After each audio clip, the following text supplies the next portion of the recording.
The sound of fighter jets taking off is deafening. The sound of alarms in a military hospital is terrifying. But nothing compared to the sound Captain Sarah Mitchell heard 48 hours after giving birth to her daughter. The emergency distress call from her squadron, trapped and outnumbered in enemy territory. The doctors said her body couldn't handle the G-forces. The psychiatrists said the stress would be too much. Her commanding officer said she didn't have to go. But when she heard the voices of her wingmen screaming for air support over the radio, she made a choice that defied every medical protocol and military regulation.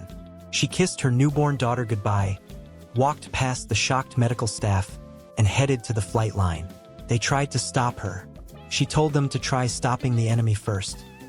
For more powerful stories about military heroes who defy the impossible, please subscribe to the channel. Your support helps us honor those who sacrifice everything for their brothers and sisters in arms. Sarah Mitchell was 31 years old when she became both a mother and a legend on the same week.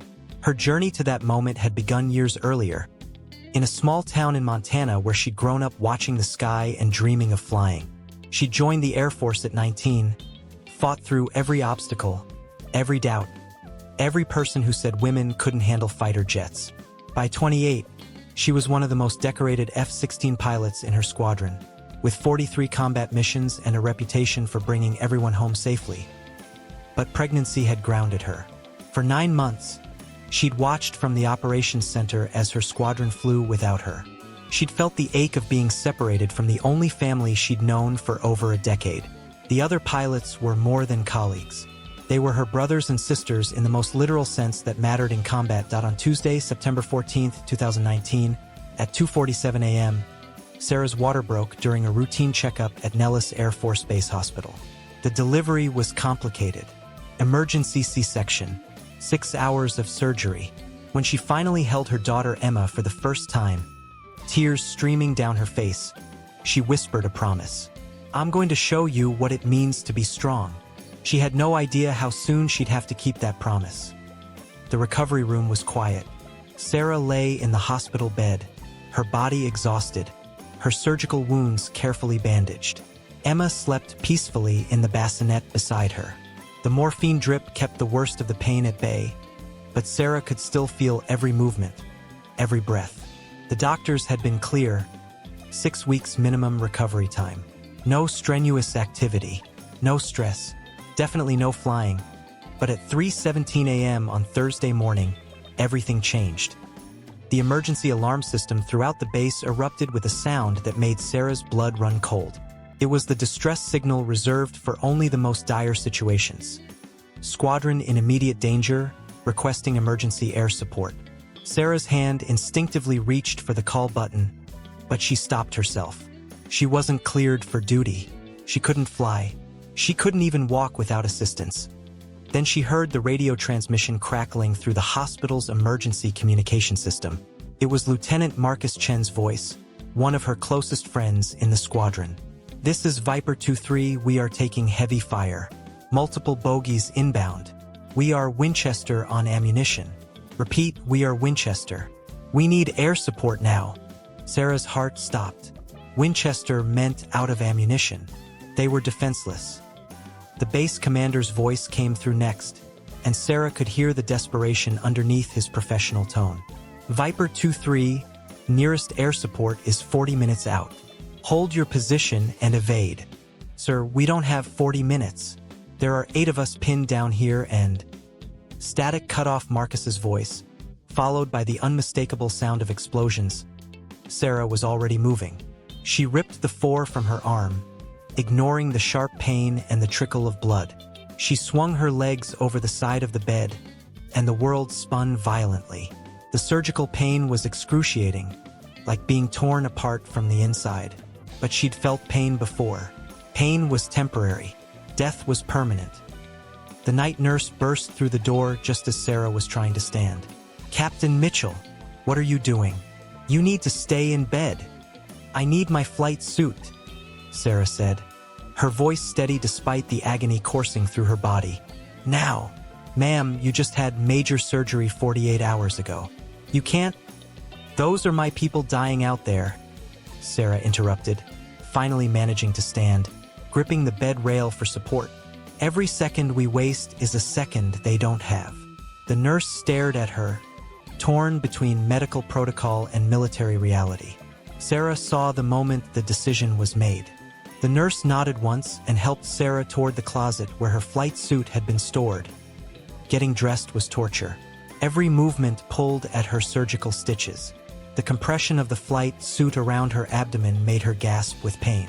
But Sarah had learned long ago how to compartmentalize pain, how to push it into a box in her mind and lock it away until the mission was complete. By the time she made it to the hallway, word had spread. Medical personnel lined the corridor, watching in stunned silence as Captain Sarah Mitchell, still bleeding from childbirth, limped toward the exit. Dr. Richard Palmer, the chief surgeon who had performed her C-section, stepped in front of her. "Captain, I cannot allow this. Your body has been through extreme trauma. The G-forces alone could kill you. Your surgical wounds could tear open. Your blood pressure could spike to lethal levels. This is suicide." Sarah met his eyes with the calm intensity that had made her legendary among fighter pilots. "Doctor, I appreciate your concern, but right now, 8 pilots are about to die because there's no one else within range who can help them. I'm the only qualified F-16 pilot on this base who isn't already deployed or injured." "You are injured," Dr. Palmer protested. "Severely injured. I'm also the only chance they have." Sarah's voice softened. "Doctor, if it was your family out there, what would you do?" Dr. Palmer's jaw clenched. He knew she was right. He also knew he couldn't stop her. "At least let me give you something for the pain. No drugs that will impair my judgment or reflexes. I need to be sharp." "Captain, you'll be in agony?" "I've been in agony before," Sarah said quietly. "I'll be in agony again. But I'll be in agony with me squadron alive." The walk to the flight line took forever. Each step sent lightning bolts of pain through Sarah's abdomen. Her vision blurred. Twice she had to stop and steady herself against a wall. But she kept moving, kept pushing forward, because stopping meant her squadron died. The flight crew was already prepping an F-16 when she arrived. Master Sergeant Tom Rodriguez saw her approaching and his face went white. "Captain Mitchell? Ma'am, what are you? We heard you just had a baby." "I did," Sarah said, climbing the ladder to the cockpit with gritted teeth. Every rung was agony. "And now I'm going to make sure my squadron comes home to their families too." "Captain, I don't think this is..." "Sergeant, my squadron is dying. Prep this bird now or get out of my way." Rodriguez had served with Sarah for 5 years. He'd never seen her back down from anything. He wasn't about to start arguing now. "Yes, ma'am. Bird is hot and ready." Sarah strapped into the cockpit, and the familiar environment wrapped around her like a second skin. Despite everything, the pain, the exhaustion, the fact that she'd given birth 48 hours ago, this was home. The smell of jet fuel, the hum of the instruments, the weight of the helmet. This was where she belonged. "Tower, this is Phoenix 1 requesting immediate takeoff clearance for emergency combat air patrol." There was a long pause. Then Colonel James Harrison's voice came through, thick with emotion. "Phoenix 1, this is Tower Actual. Sarah, you don't have to do this. The backup squadron will be there in 37 minutes, sir. They'll be dead in 10. Permission to launch." Another pause. Sarah could imagine the colonel's face, torn between regulations and reality, between protecting 1 pilot and saving 8. "Phoenix 1, you are cleared for immediate takeoff. Godspeed, Captain. Bring them all home. Roger that, Tower. Phoenix 1 rolling." The acceleration pressed Sarah back into her seat, and she felt something tear inside her. Warm blood began soaking through her flight suit. But her hands were steady on the controls, her mind crystal clear despite the pain screaming through every nerve. The F-16 roared into the night sky, and Sarah pushed the throttle forward, feeling the familiar rush of speed and power. The G-forces crushed down on her wounded body, and she tasted blood in her mouth. But she'd trained for this. Thousands of hours, thousands of scenarios. Her body might be broken, but her skills were intact. "Viper 2-3, this is Phoenix 1. I'm inbound to your position ETA 6 minutes. Hold on, Marcus. I'm coming." The radio crackled to life, and she heard the shock in Marcus Chen's voice. "Phoenix? Sarah? What the hell are you? Aren't you supposed to be? Less talking, more surviving?" Sarah cut in, her radar already picking up the enemy aircraft surrounding her squadron's position. "Give me a sit rep. 8 enemy fighters circling our position. We're out of ammunition, low on fuel, and they know it. They're just waiting to pick us off one by one." Sarah's tactical mind was already calculating angles, speeds, distances. 8 enemy fighters. 1 heavily pregnant, no, recently pregnant pilot in a single F-16. The math didn't look good, but math had never stopped her before. "Copy that. All Viper units, when I engage, you break formation and head for home. Do not wait for me. Do not look back. You get your birds back to base. Understood? Phoenix?" "Negative. We're not leaving you." "That's an order, Lieutenant." Sarah's voice carried the authority of someone who'd led combat missions through the deadliest skies on Earth. "Your job is to survive. My job is to make sure you can. Now shut up and get ready to run." She came in fast and hard, her F-16 screaming through the night like an angel of vengeance. The enemy fighters scattered in confusion as she lit up their radar. They'd been hunting wounded prey. Now they had a predator to deal with. Sarah fired her first missile before they could react, the weapon streaking through the darkness and finding its target. The explosion lit up the sky. "Splash 1. Viper units, move now." The squadron didn't waste time arguing. They broke formation and ran for home, their fighters limping away from the combat zone while Sarah engaged all 8 remaining enemy aircraft alone. The pain was unbearable now. Each maneuver, each turn, each burst of acceleration felt like she was being torn apart from the inside. Blood soaked through her flight suit completely. Her vision kept blurring, but her hands never wavered on the controls. She danced through the sky like she'd been born to it, evading missiles, returning fire, using every trick she'd learned in 43 combat missions. The enemy fighters were good, but Sarah was better.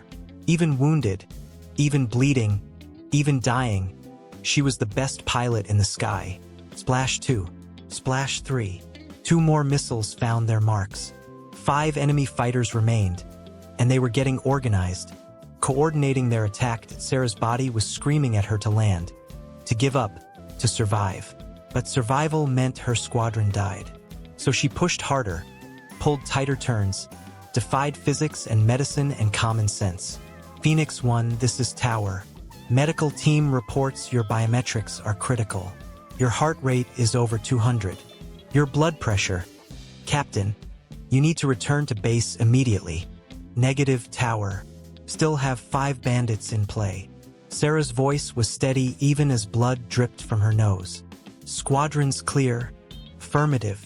All Viper units have cleared the combat zone and are en route home." "Good." Sarah lined up another shot, her vision tunneling, her hands shaking. "Then let's finish this." The next 10 minutes were a blur of explosions, evasive maneuvers, and impossible shots. Sarah fought like someone who had nothing to lose because she'd already given everything. She fought like a mother protecting her children. She fought like a warrior who'd made a promise to never leave anyone behind. Splash 4. Splash 5. The last 2 enemy fighters broke off and retreated, realizing they were outmatched by a pilot who simply refused to die. "Tower, this is Phoenix 1. Area secure. All bandits splashed or retreated. Viper squadron status. All Viper units accounted for and en route to base. Phoenix 1, you need to land immediately. Your vitals are..." Sarah didn't hear the rest. The adrenaline that had been keeping her conscious was fading, and the pain was becoming overwhelming. Her vision darkened at the edges. Her hands felt numb on the controls. Tower, bringing her home. The landing was the hardest thing she'd ever done. Harder than any combat mission. Harder than childbirth. Her body was shutting down, her consciousness fading. But she'd promised to bring everyone home, and that included herself. The F-16 touched down on the runway with a hard bounce that tore a scream from Sarah's throat. But she kept the plane steady, kept it rolling, kept it under control until it came to a complete stop. Emergency vehicles surrounded the aircraft before the canopy even opened. Medical personnel swarmed the ladder as Sarah tried to unbuckle her harness with shaking, blood-soaked hands. Dr. Palmer was the first one to reach her, his face a mixture of fury and admiration. "You stubborn, magnificent idiot," he said, helping her out of the cockpit. "You tore half your stitches. You're hemorrhaging internally. Did everyone make it home?" Sarah interrupted, her voice barely a whisper. "Everyone made it home, Captain. Including you." Sarah smiled, and then everything went black. She woke up 3 days later in the hospital, her body hooked up to more machines than before. Emma was in her arms, placed there by a nurse who understood what mattered most. The hospital room was filled with flowers, cards, and 8 flight helmets arranged on the windowsill. Each helmet belonged to a pilot whose life she'd saved. Colonel Harrison was sitting in the chair beside her. When he saw her eyes open, he smiled. "Welcome back, Captain. You gave us quite a scare."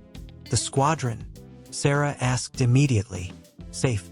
Every single one of them, thanks to you. Marcus Chun hasn't stopped crying for 2 days. They all wanted to be here, but we're limiting visitors until you're stronger." Sarah looked down at her daughter, sleeping peacefully, oblivious to the fact that her mother had just become a legend. "I promised her I'd show her what it means to be strong. I think you showed all of us," Colonel Harrison said quietly. "What you did was either the bravest thing I've ever seen or the craziest. Probably both. They're family, sir.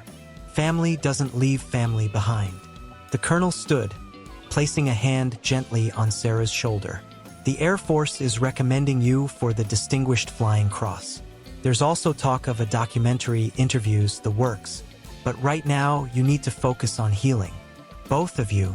After he left, Sarah sat in the quiet hospital room, holding her daughter, feeling the ache in her body that would take months to fully heal. She thought about the choice she'd made, the risk she'd taken, the line she'd crossed between duty and suicide. Would she do it again? Without hesitation. Because some promises are worth any price. Some families are worth any sacrifice. And some moments define not just who we are, but who we choose to be when everything is on the line. Sarah Mitchell flew her last combat mission 48 hours after giving birth. She spent the next 6 months in physical therapy, recovering from injuries that should have killed her. But she never regretted it. Because when her daughter Emma gets old enough to ask what her mother did in the Air Force, Sarah will have an answer. "I kept a promise, sweetheart. I brought everyone home. Before you go, I want to hear from you. Have you ever made a sacrifice for someone you love?